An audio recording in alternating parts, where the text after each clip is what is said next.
नमस्कार, तर सर्वांचं स्वागत आहे आपल्या एका नवीन न्यूजमध्ये. उन्हाळ्याच्या सुट्ट्या संपल्या असून शाळा सुरू झाल्या आहेत. मात्र अद्यापही पर्यटनाचा आनंद घेताना पर्यटक दिसून येत आहेत. निसर्गरम्य ठिकाणी किंवा पार्कमध्ये साहसी खेळाचा आनंद घेत असल्याचे पाहावयास मिळत आहे.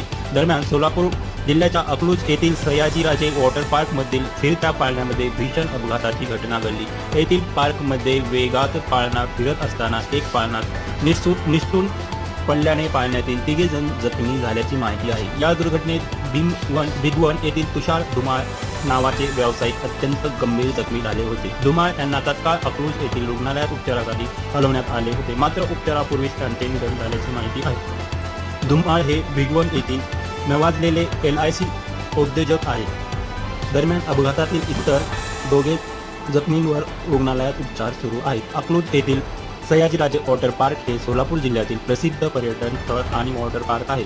जिल्ह्यासह जवळील जिल्ह्यातून